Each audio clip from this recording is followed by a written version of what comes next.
Queridos amigos de Comunio, bienvenidos a esta segunda sesión de este camino de formación que estamos llevando a cabo junto con ustedes, también conociendo, profundizando y acercándonos un poco más al misterio de la Virgen María, de nuestra Madre del Cielo, para conocerla mejor y para que podamos nosotros acercarnos más eficazmente a su ejemplo, a su intercesión, a su amor.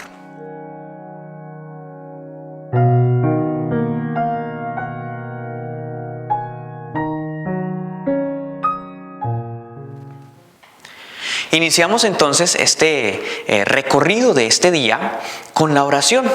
Oremos juntos al Señor, pidámosle a Él que nos siga acompañando, que nos siga bendiciendo, que nos siga iluminando con el amor de su gracia, con el amor de la bondad que viene de Él, que se manifiesta en nosotros a través de la fuerza maravillosa del Espíritu Santo.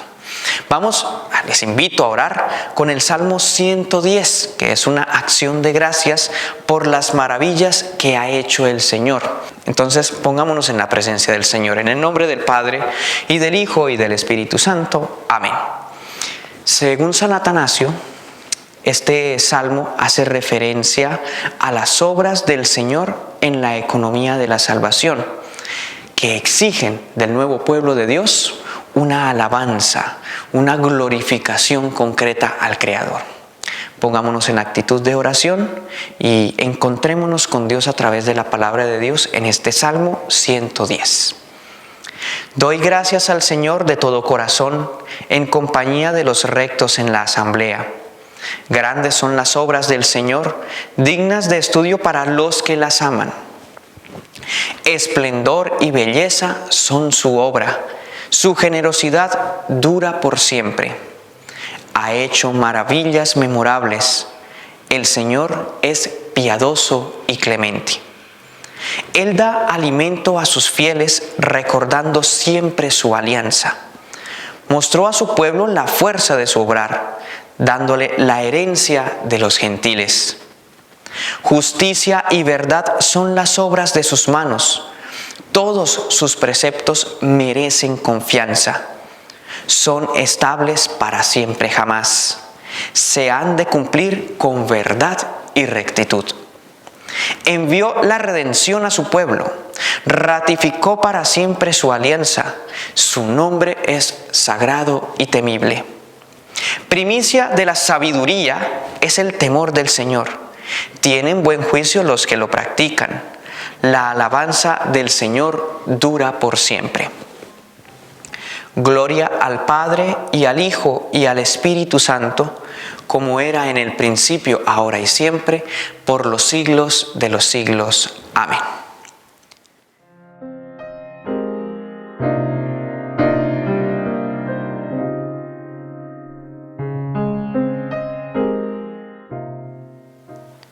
Pues bien, queridos amigos, vamos entonces a pasar a la segunda parte de este encuentro del día de hoy, en donde, como ya lo hemos dicho, compartiremos con ustedes la espiritualidad de uno de los santos de nuestra orden. Hoy, muy importante, ya recordemos que hace 8 días mirábamos la vida un poco de nuestro padre fundador, que es Santo Domingo de Guzmán, diferente, ojo, a Santo Domingo Sabio, ¿sí? Valga la aclaración. Hoy vamos a conocer entonces a uno de nuestros hermanos que se ha distinguido durante toda la historia de nuestra orden por su capacidad intelectual, por el conocimiento y la racionalización del esfuerzo de estar en constante conocimiento de la acción de Dios en su revelación por medio del estudio de la teología, y que es también el nombre y es el patrono de nuestra universidad, Santo Tomás. Pues bien, Santo Tomás de Aquino. Vamos a ver 2 elementos dentro de la gran variedad de lo que pudiéramos hablar de su vida, y es los datos, algo así como datos biográficos y apuntes que nos pueden servir para nuestra existencia, para nuestro caminar y nuestro compromiso cristiano actual. Bien, pues bien, entonces algunos datos de su vida. Simplemente vamos a decir que nace en 1225, ¿sí? En un lugar de Italia que se llama Roccaseca, ¿sí? Ese fue el lugar de su nacimiento. Su primera formación académica la recibió en el monasterio vecino a la casa de sus padres, que es el castillo, o más bien la abadía de Montecassino, ¿sí? Ahí estudió pues los primeros años de su vida. Su papá quería que él fuera monje benedictino. Bueno, ya vamos a mirar un poco eso. Luego estudió en la Universidad de Nápoles.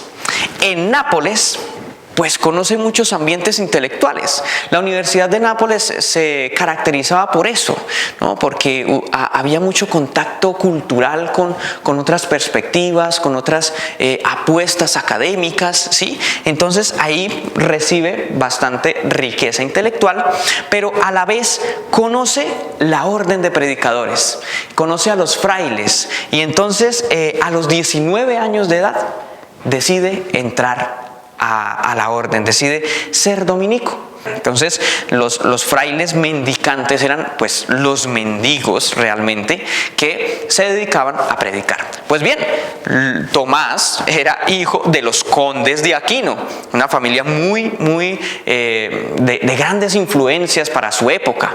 Entonces, pues claro, se opusieron a esta realidad, a que Tomasito pues se entrara a este grupo de mendigos predicadores. Después de pues, unas situaciones difíciles que de pronto ustedes podrían consultar un poco más dentro de su interés personal, él sencillamente pudo entrar a la orden. Ya su familia pues, se dio cuenta de que no podía intervenir en la vocación de Tomás, y pues entra de lleno a la orden de predicadores. Su maestro fue el fraile dominico Alberto Magno, San Alberto Magno. Claro que sí, y con él conoce la perspectiva filosófica e intelectual de Aristóteles. Recordemos que Aristóteles no era muy bien visto por la iglesia en este momento. Se tenía la perspectiva filosófica más como del platonismo, del neoplatonismo, de las ideas, etcétera, etcétera, ¿sí? Pero Aristóteles no, Aristóteles era como rechazado un poco, pero Tomás de Aquino, junto con su maestro Alberto Magno, acogen la filosofía, acogen la doctrina de Aristóteles y le encuentran un sentido especial, ¿sí? Le encuentran un sentido particular. Pues bien, Tomás realmente fue docente en la Universidad de París a los 32 años. Enseñó también en Roma, enseñó también en Nápoles, fue un gran maestro. También fue un gran predicador, ¿sí? Esto es algo que casi no se conoce de la vida de Tomás de Aquino, solo se conoce por sus obras, por la gran Suma Teológica, la Suma contra Gentiles, todos sus escritos que se referían a la verdad, que se referían a diferentes temas, pero no se le conoce tanto como ser espiritual. Recordemos que Tomás de Aquino es un místico también, es un teólogo, es un cristiano, es un religioso, y en ese orden de ideas también se dedica de lleno a la vida de predicación, a la vida de la contemplación, de la oración, y es en la oración en donde él descubre toda esa realidad maravillosa de la teología que nos comparte pues también en sus escritos. Murió también en una abadía benedictina, en los primeros años de su vida estuvo en un monasterio benedictino, muere también en un monasterio benedictino, pero esta vez es en Fossanova, en el año de 1274. Iba rumbo al Concilio de León en ese momento, fue invitado para que aportara con su intelectualidad y su pericia, pero pues muere antes de llegar al concilio. Fue canonizado por el Papa Juan XXII en 1323. Bien, algunos apuntes que nos pueden servir de la vida de Tomás de Aquino. Vamos a ver. Primero, buscador incansable de la verdad. La verdad procede del Espíritu Santo, venga de donde venga. Ojo con esto. Confiaba plenamente en la verdad de sus hermanos.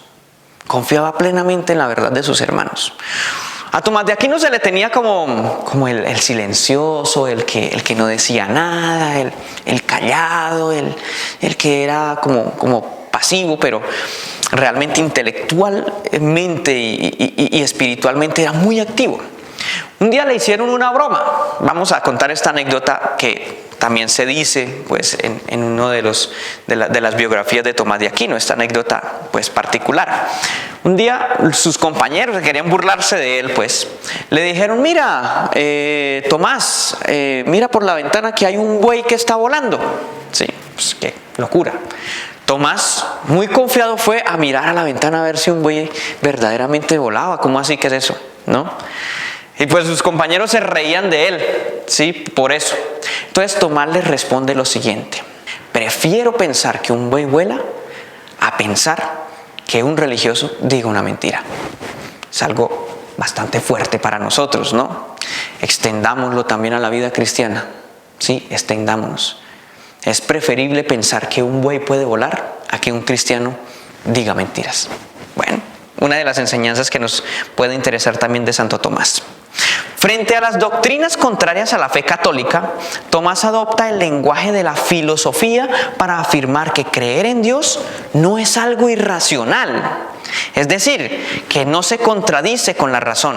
Además, respondía con su testimonio a los críticos de la Iglesia. Tomás no condenaba las realidades concretas de su tiempo, sino que las respondía con razón, con argumentos. Tomás de Aquino no simplemente decía porque no o porque sí. Tenía argumentos concretos y de fundamento para realmente decir, mira, la verdad podría ser por este lado. ¿Sí? Su testimonio era importante también dentro de su existencia. Por eso afirmábamos también un hombre de oración, un hombre de verdad, un hombre que buscaba constantemente la verdad, de donde fuera. De donde fuera. La verdad viene del Espíritu Santo, venga de donde venga. Era una persona de constante cercanía y de oración continua, como ya lo hemos dicho. Santo Tomás encarna la máxima contemplari et allistradere contemplata. Si ustedes vienen al convento de Santo Domingo de Guzmán, o los que han venido ya, podrán darse cuenta que en la fachada del convento está esta máxima, ¿no? Contemplari et allistradere contemplata. ¿Qué quiere decir esto? Que hay que contemplar para dar a los demás de lo contemplado. No podemos dar a los demás lo que no tenemos. Y si nosotros queremos compartir con los demás nuestra fe, nosotros debemos vivirla primero. Tomás de Aquino veía en las cosas, en las realidades del mundo, la presencia de Dios. En las personas veía la presencia de Dios. Y como veía la presencia de Dios en las personas y en el mundo, trataba de cuidar, trataba de preservar, de respetar, de buscar esa realidad. Y contemplando, ¿sí? Contemplando, daba a los demás de eso que contemplaba. La gracia de Dios, la gracia divina, el amor del Padre que nos ama, ¿sí? La fuerza del Espíritu Santo. Entonces, importante testimonio de Tomás de Aquino. Valoraba como obra de Dios el mundo, el cuerpo, al ser humano en su integridad. No despreciaba la materialidad, sino que la consideraba una fuente de conocimiento divino. Para la iglesia en ese momento, las realidades materiales eran como más bien desechadas. El mundo es el lugar del demonio, el mundo es el lugar de la condenación, el mundo es el lugar de la carne, el mundo es el lugar en donde hay pecado. Tomás de Aquino no veía eso, ¿sí? Tomás de Aquino veía en el mundo precisamente la acción de Dios. Y es en el mundo en donde podemos nosotros salvarnos. El mundo es el lugar en donde nosotros podemos compartir el mensaje divino, compartir ese amor de Dios, dar amor en el mundo, a las personas, realmente desde nuestra corporalidad, desde lo que nosotros tenemos y lo que nosotros somos. Entonces, tengamos en cuenta estas perspectivas concretas en donde nuestro hermano Tomás de Aquino nos invita a reflexionar, ¿sí? Más que conocer, digamos, datos concretos de su vida que son importantes y por eso los hemos mencionado, es mirar esas actitudes que en últimas, pues, para eso es que están los santos, para darnos un ejemplo concreto de decirnos, oye, sí se puede vivir como Cristo vivió, sí se puede vivir en el amor, sí se puede experimentar la presencia de Dios en nuestras vidas. Pues bien, entonces, sin más, procedamos al tema del día de hoy.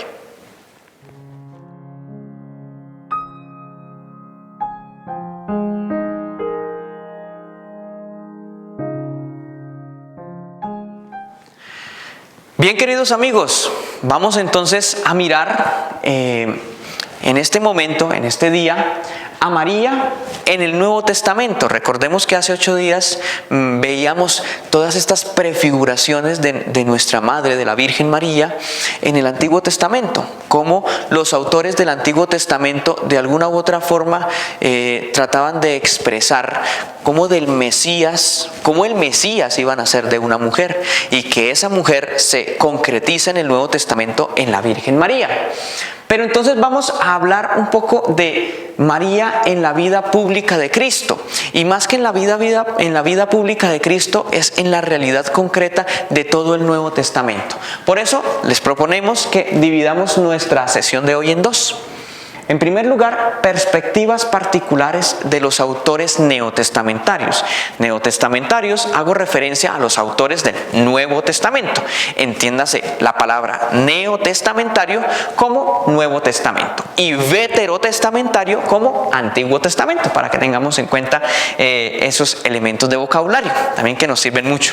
¿Sí? Entonces, perspectivas particulares de los autores en el Nuevo Testamento o neotestamentarios, y también los rasgos característicos de María en el Nuevo Testamento. Hay unos rasgos que caracterizan la persona de María en todo el Antiguo Testamento. Vamos a mirar más adelante cuáles son. Pues bien, vamos a iniciar.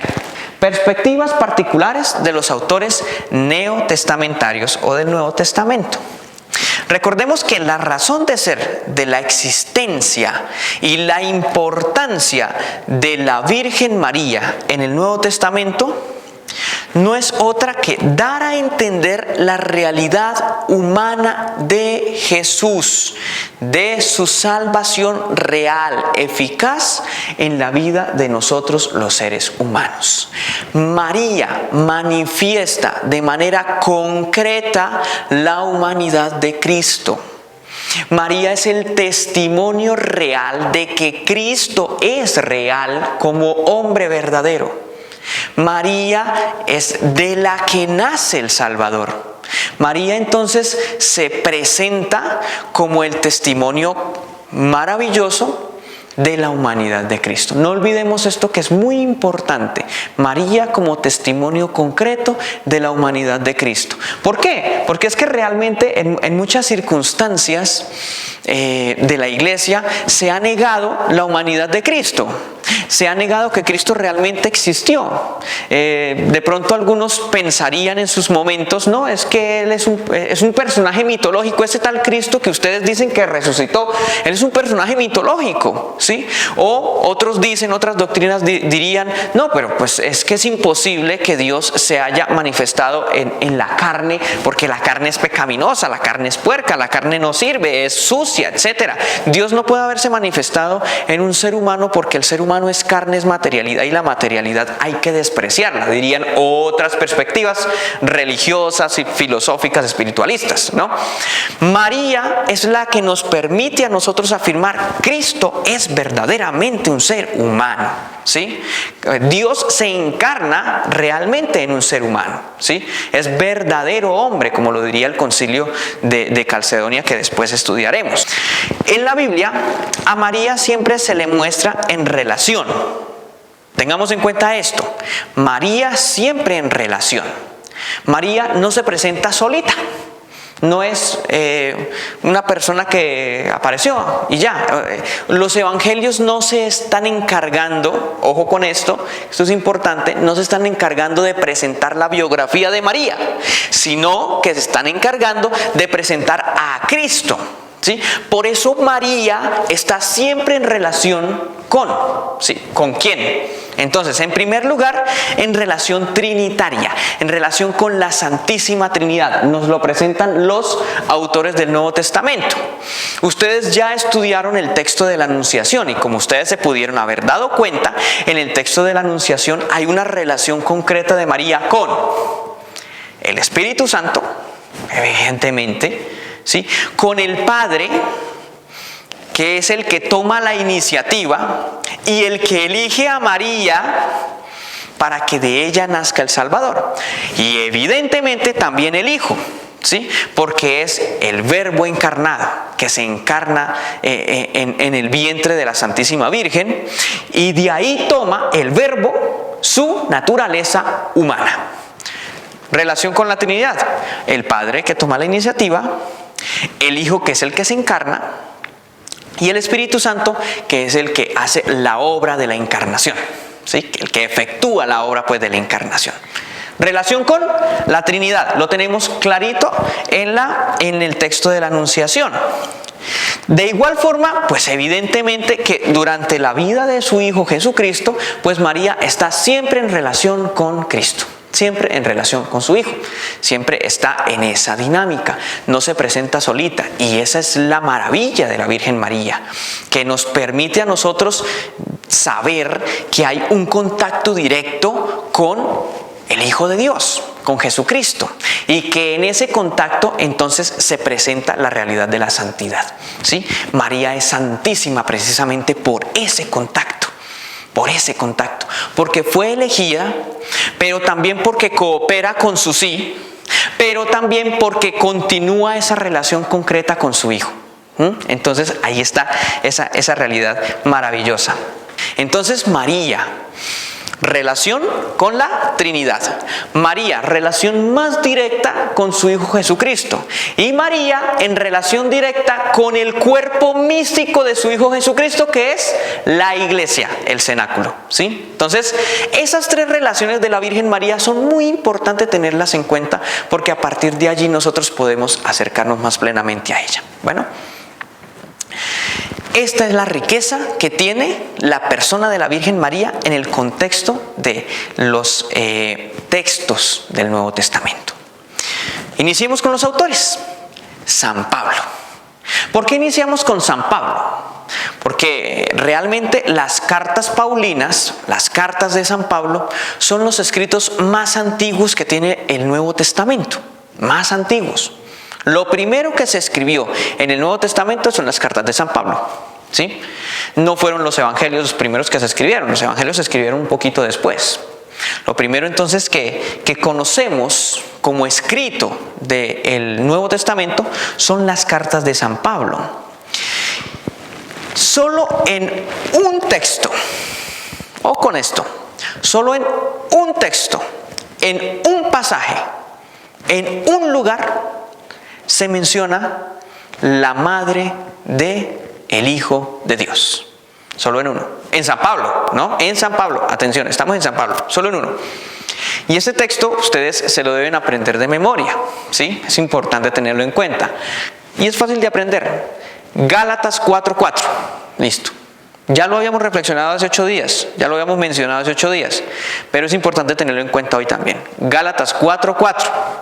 En Gálatas 4:4 se menciona a la madre del Salvador, ¿sí? No con el nombre de María, no, simplemente como la mujer. Nacido de mujer. ¿Sí? Nacido de mujer. Es lo que menciona San Pablo de la Virgen María. ¿Por qué no hace mención Pablo de la Virgen María más profundamente? Por su intencionalidad. Realmente en tiempos de San Pablo no se tenía, o la comunidad a las que San Pablo pues evangelizaba, no tenían un interés particular de la vida concreta de Cristo, sino en el hecho de que Él murió, resucitó y fue glorificado, ¿sí? Es la intencionalidad concreta que menciona San Pablo. Por eso es importante que en este contexto de las cartas paulinas, la realidad de María se menciona únicamente una sola vez para afirmar, como ya lo habíamos dicho, que Jesús no era un ser por allá espiritual que nadie lo vio, que alguien de pronto tuvo en un sueño que Jesús venía y tal cosa y sanaba, no. María se presenta aquí, o más bien la madre de Jesús, la madre del Salvador, se presenta en Gálatas 4:4 como la garante de la humanidad concreta del Hijo de Dios. Ese mismo que murió en la cruz y que resucitó era un ser humano. ¿Por qué se sabe que es un ser humano? Porque nació de una mujer. Pasemos a San Marcos. Estamos como en un orden cronológico. lo primero que se escribió del Nuevo Testamento fue las cartas paulinas. Por eso lo mencionamos de primer lugar. Solo mencionan a María como, o más bien se menciona a la mujer de la cual nació el Salvador, ¿sí? Que para nosotros ya sabemos que es María, ¿sí? Por los testimonios bíblicos que siguieron. Pero en ese momento, solo eso. San Marcos es digamos que dentro de los estudios bíblicos muchos han coincidido en que el más antiguo, ojo, más antiguo de los evangelios es el de San Marcos. Sí, recuerde que el orden de los evangelios es Mateo, Marcos, Lucas y Juan, ¿sí? Pero de esos, de acuerdo a los estudios que se han hecho actualmente, se ha dicho que como que el más antiguo, ¿sí? Que como que el que tiene los rasgos de más antigüedad de los 4 evangelios es el evangelio de San Marcos. En el evangelio de San Marcos, Jesús se presenta como el Hijo de Dios. Eso lo podemos ver en Marcos 1, capítulo 1, versículos 1 y siguientes. Pero concretamente, la primera palabra, la primera frase y la primera idea del Evangelio de San Marcos es que Jesús es el Hijo de Dios. Por tanto, la intencionalidad de este evangelista es presentar a Jesús como el verdadero Hijo de Dios, ¿sí? Él es el Mesías, se presenta en Marcos 14:61. Entonces, el Hijo de Dios, ¿sí? El Hijo de Dios es el Mesías, o el Mesías, ese Mesías que ustedes estaban esperando, ese Mesías que había sido anunciado desde antiguo por los profetas, ese Mesías, esa promesa del Mesías, atención, es el Hijo de Dios, ¿sí? Es el Hijo de Dios. Pero bien, este Mesías pues no es un personaje sacado de ningún mito antiguo, no es un cuento épico por allá, no es algo que de pronto encontraron por allá una escritura que decía un mito sobre la salvación del mundo. No. Este Mesías es un ser humano que existió de verdad. Es un ser humano que existió de verdad, parecido como a la intencionalidad de Pablo, pero aquí es mucho más detallado, ¿no? Mucho más detallado. Es un ser humano que realmente existió, que realmente estuvo caminando con nosotros, que estuvo aquí y que en él se cumplen todas las promesas del Antiguo Testamento, ¿sí? Pues bien, entonces, en Marcos 6:3, el autor del Evangelio inmediatamente afirma la maternidad de una mujer de carne y hueso, una mujer humana, una mujer que tiene su nacionalidad, que tiene su familia, que tiene todo lo que una mujer debe tener, ¿sí? Ella es hijo de una mujer concreta, ¿sí? Permite afirmar la humanidad también de ese Mesías que es Hijo de Dios. O sea, miren esos 3 elementos importantes, ¿sí? Entonces, Marcos. Primero, Jesús es el Hijo de Dios. O más bien, el Hijo de Dios. Sencillamente, el Hijo de Dios. ¿Qué dice? Y el Hijo de Dios es el mismo Mesías que estaba prometido desde el Antiguo Testamento. Pero que aparte de eso, ese Mesías, ese Hijo de Dios, es un ser humano. Porque nació de una mujer humana, ¿sí? De una mujer concreta.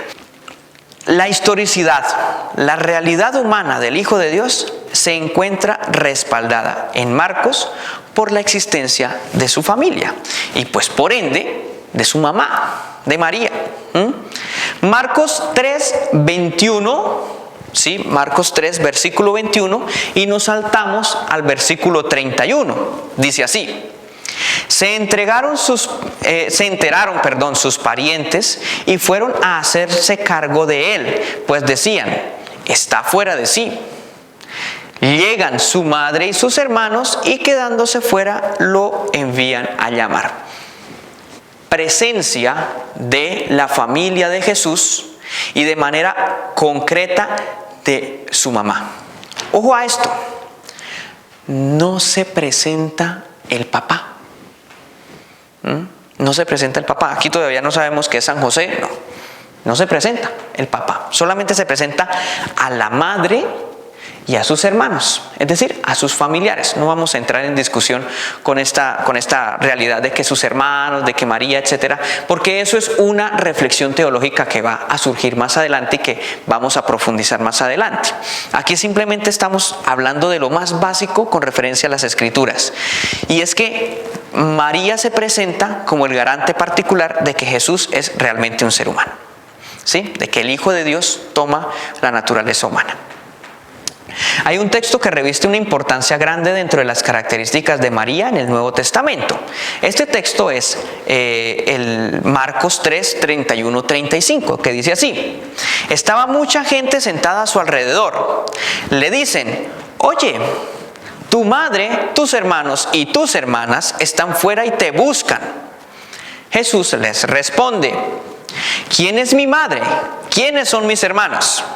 Y mirando en torno a los que estaban sentados a su alrededor, dice: estos son mi madre y mis hermanos. Quien cumpla la voluntad de Dios, ese es mi hermano y mi hermana y mi madre. En aquella mujer que creyó, primero, que escuchó la voz de Dios, y que creyó, y que cuando creyó se puso en marcha, esa realidad concreta, ¿sí? Esa actitud concreta, completa de escuchar, creer y obrar, es la que a nosotros nos va a permitir luego, como parte de la iglesia, ser parte de la familia de Jesús. O con esto es maravilloso, ser parte de la familia de Jesús. ¿En qué sentido? Claro, porque si nosotros hacemos como María, que escuchó, creyó y actuó, también nosotros podremos ser hijos de Dios, hermanos de Cristo. Y esto dentro del contexto de la iglesia. Pero pues esto lo reflexionaremos también más adelante con la profundización teológica de todo este, digamos, entramado dogmático que se presenta a partir del estudio de la Sagrada Escritura, ¿no? Pues aquí simplemente afirmamos esta realidad porque es la que se presenta en la referencia de los autores del Nuevo Testamento. Bien. Pasemos a Mateo y a Lucas, ¿sí? Para ir avanzando. Entonces, para hablar de Jesús, los evangelistas no parten de la preexistencia de Jesús como sí lo haría de pronto el Evangelio de Juan, que vamos a mirar más adelante.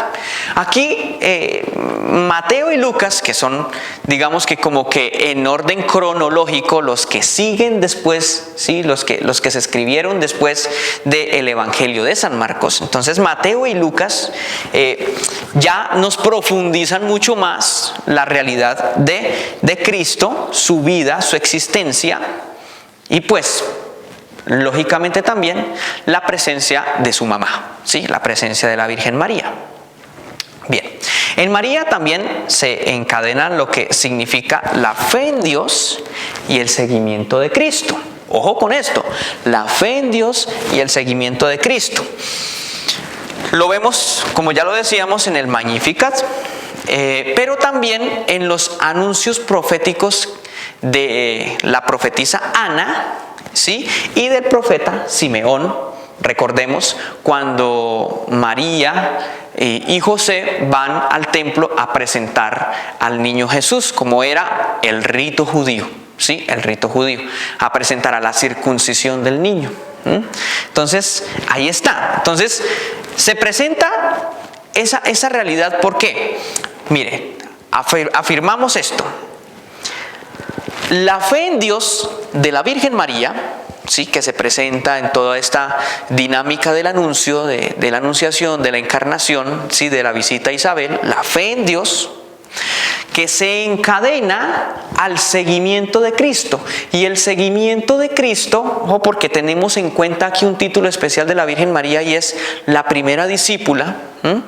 Entonces, el seguimiento de Cristo, el estar en orden a la realidad de Cristo, junto con Cristo, con su Hijo, también requiere el sufrimiento, también requiere la entrega, también requiere el estar junto a Él, el vivir también el dolor de la cruz. Por eso, el anciano Simeón afirma esa lanza que va a ser traspasada que va a traspasar el corazón también de la Virgen María. Es como esa reflexión profunda que se hace de estos textos y que es muy interesante. Entonces hay alabanza, sacrificio, ¿sí? Ojo con esto, alabanza a Dios, sacrificio, entrega concreta, y pues sencillamente un acoger en la vida la voluntad salvífica de Dios. Sí, que el sufrimiento no tiene en sí una última palabra, y eso se ve claro en la resurrección de Cristo, porque María también vive el gozo de la resurrección. También lo vive. Bueno, recordemos que el relato de María junto con los discípulos en el cenáculo también es obra de Lucas. También es obra de Lucas. Recordemos que los Hechos de los Apóstoles es la continuación o es el segundo tomo del primer tomo, que es el Evangelio de San Lucas. Entonces, el mismo autor del Evangelio de Lucas es el autor del del libro de los Hechos de los Apóstoles.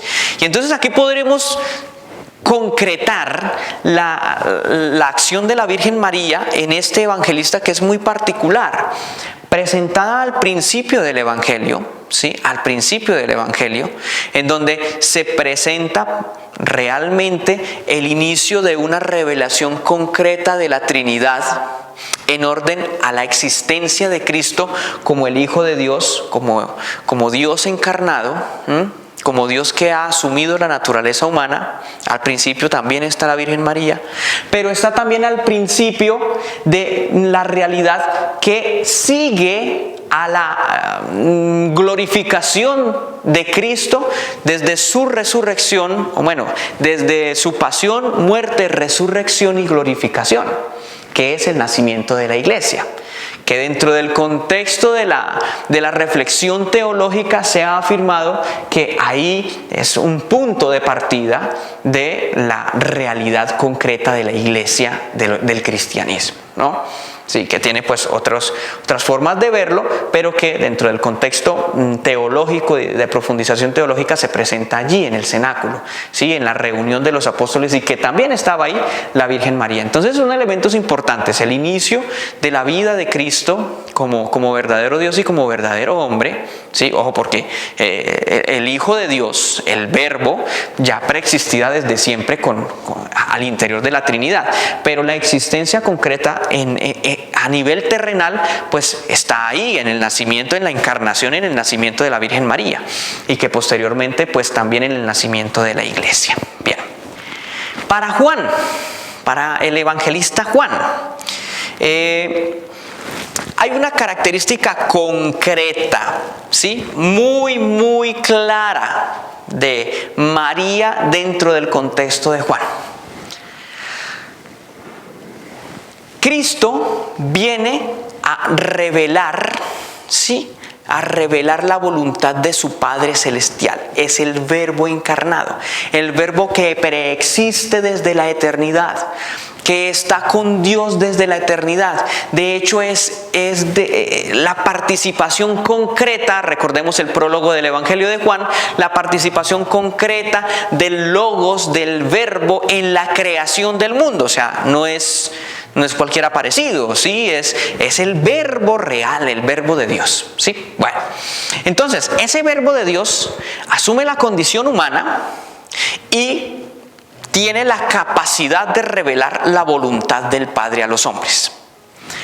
¿Quién es la persona que está VIP, digámoslo así, ¿sí? en primera fila para conocer esa voluntad salvífica? María. Así se presenta María en el Evangelio de Juan. María como la mujer, ¿sí? Como la persona que está en primera fila, que es la primera destinataria de esa revelación divina, y que no solamente es la destinataria, sino que también la recibe, también la acoge y también cree profundamente en ella.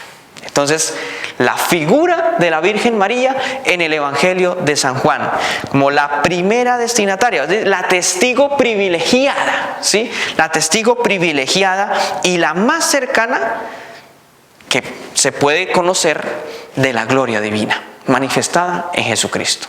¿Sí? Es privilegiada en eso. Y como ya lo decíamos hace un momento, lo vemos en dos textos. Las bodas de Caná, ahí está, privilegiada, y la cruz. La cruz.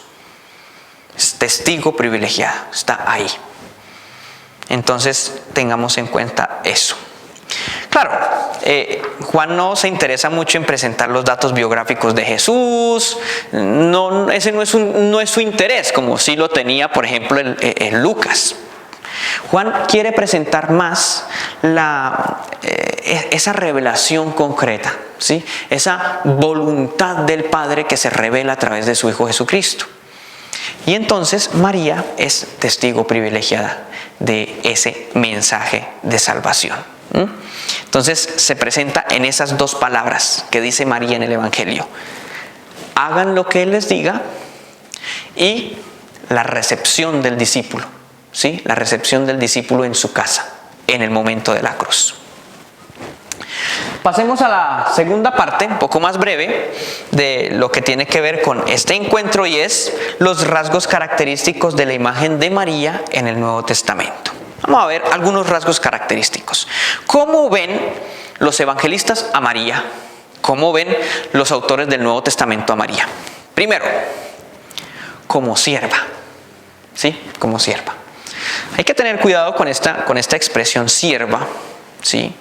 En la Anunciación se afirma de soy la esclava del Señor. ¿Sí? Pero es la sierva mostrada como la figura de la sierva del Antiguo Testamento. Ojo con esto, es la que está buscando el agua que sacia su sed. Atención, el animalito aquel que busca las fuentes, recordemos aquel salmo: como busca la sierva corrientes de agua, así mi alma te busca a ti, Dios mío. Si es por este lado, sí, es por este lado. No quiere decir que el tema de la esclava del Señor sea secundario, no. Pero en este caso hablamos de sierva en este orden de ideas. ¿Por qué? Porque es la sierva la que se siente atraída por esa realidad divina, que escucha la palabra de Dios en la Anunciación y la pone en práctica. Visita de María a su prima Santa Isabel. Escucha, la acoge, como ya lo hemos dicho, y la pone en práctica, actúa, se va presurosamente a donde su prima a ayudarle en sus circunstancias difíciles. No se queda ahí quieta, pasmada y bueno, ahora yo soy la madre del Hijo de Dios, entonces vengan y me sirven. No, ¿sí? Es en ese orden de ideas que se habla de la sierva. Prototipo de la relación hombre-Dios. Segundo rasgo característico: prototipo de la relación del hombre con Dios. Claro, María es la que se relaciona de manera íntima con Dios, en orden a que recibe la fuerza de lo alto para que en su vientre se desarrolle el Hijo de Dios que ha asumido la condición humana y nazca de ella el Salvador. Relación concreta. Y es una relación que no solamente se hace en el ámbito de lo biológico, sino que se da también y que se extiende a la realidad existencial de su vida. Entonces María que cuida a Jesús, María que recibe las palabras de Jesús también. María, como ya lo decíamos, que es la discípula que asume en su ser, que asume en su cuerpo, que asume en su vida, en su existencia, en su ser de mujer, todas las consecuencias que tiene el seguir a Jesús, incluso llegando hasta los pies de la cruz, pero sintiendo también la gloria de la resurrección. Ahí está. Entonces es el prototipo, es el ejemplo más claro a seguir que tenemos nosotros de un ser humano, ojo, de un ser humano, de una criatura de Dios. María, como ser creado por Dios de manera muy especial, nos invita también a nosotros a tener esa relación con Dios. Es ejemplo también de nuestra relación con Dios.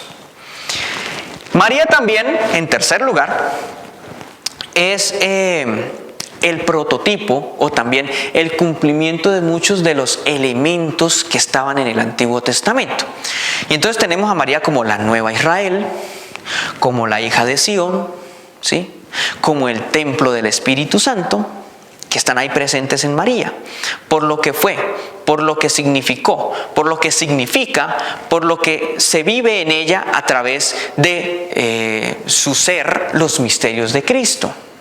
Los misterios de su Hijo Jesucristo, la realización, la eficacia del plan divino de salvación que se da también, que María tiene pues un papel importante dentro de ese proceso y dentro de ese ambiente. Es la madre del Señor, pues evidentemente es la madre del Señor, y eso se presenta de manera particular en el tema de la encarnación. María como un ser humano de la cual nace Jesucristo, el Dios que ha asumido la condición humana, como ya lo hemos dicho varias veces. Y es madre, no solamente, como ya lo decíamos también, por el hecho biológico, sino también por su relación vital, constante de toda la vida que tuvo con su Hijo Jesucristo, incluso a la muerte en cruz y la resurrección. Y finalmente, la Virgen, que se llama también a María, la realidad de la virginidad, que es importante tenerla en cuenta también en María, y que se resalta entonces en los evangelios la realidad divina de Cristo. Ojo con esto. Madre de Dios, ¿sí? La Madre de Dios es la que nos dice a nosotros, ojo, que Jesús es verdadero hombre. Pero el hecho de la virginidad de María nos da cuenta también de que el Hijo de María no es solamente un hombre, sino que también tiene la condición divina. La condición divina. Por eso en la concepción, por eso en la encarnación, no tiene participación ningún hombre, ningún ser humano hombre. O sea, no es el contacto concreto entre la realidad del acto sexual, sino que es la concepción virginal. Y por eso María es importante tenerla en cuenta desde esa perspectiva, que después la teología va a desarrollar muy, muy profundamente. Aquí no estamos hablando de que María virgen antes, durante y después del parto. Eso lo va a desarrollar la teología posteriormente. Dentro del contexto bíblico, María se presenta como virgen en el contexto de la encarnación, ¿sí? Después se desarrollará ya muy profundamente este tema en orden al desarrollo teológico. Terminamos entonces el tema del día de hoy, ¿sí? Terminamos entonces el tema del día de hoy. Ustedes, como les decíamos, pueden continuar este proceso de profundización, este proceso de apropiar pues estos temas que son importantes para nuestra vida de fe. La tarea, el taller de esta semana. Bueno, les voy a proponer dos preguntas. Recuerde que estos videos están en la plataforma de YouTube. ¿Sí? Ustedes en este momento lo están viendo a través de esta plataforma. Entonces ahí abajo están, si les gustó el video, pues denle like, si es esto. Si no, pues entonces también si les dice no me gustó el video, entonces no me gusta y nosotros miramos cómo podemos mejorar, ¿sí? También pueden dejar sus comentarios abajo en la caja de comentarios. Entonces se presenta la oportunidad también para que hagan sus preguntas, sus comentarios, para que algún eco con referencia a estos temas que estamos tratando. Bueno, entonces el taller, primera pregunta: ¿cuál es el papel de María en el Evangelio de Juan? ¿Sí? Que acabamos de ver. ¿Sí? ¿Cuál es el papel de María en el Evangelio de Juan? Segunda pregunta: describa uno de los rasgos característicos de María en el Nuevo Testamento y diga por qué le llamó la atención. ¿Sí? Entonces, de pronto en el grupo, o usted personalmente, o en su casa con su familia, que eso también puede ser un momento muy importante para compartir en familia. ¿Sí? Entonces, en su casa, con su familia, ustedes van a decir, bueno, uno de los rasgos característicos que me gustó de María fue, por ejemplo, Madre de Dios. Ah, vale, chévere. ¿Por qué? ¿Qué significa? Madre de Dios significa tal cosa. ¿Sí? ¿Y por qué le llamó la atención? Porque me parece que es muy interesante, etcétera. ¿Sí? Entonces, tengamos en cuenta eso. Esa es la segunda pregunta. Llegando al final de este encuentro del día de hoy, les deseamos muchas bendiciones. Deseamos que estén muy bien, que se sigan cuidando, que podamos estar en este contacto espiritual, en este contacto también a nivel del amor de Dios que se manifiesta en nosotros, y podamos también seguir compartiendo esta formación que es también no solamente intelectual, sino que debe manifestarse también en ese amor que tenemos por Dios y que tenemos también a nuestros hermanos, a ejemplo de la Virgen María, que también nos ama, que también desea que nosotros estemos muy cerca de su Hijo Jesucristo. Que el Señor nos bendiga, que el Señor nos llene de su amor, nos llene de su bondad, y que tengan todos ustedes una feliz semana.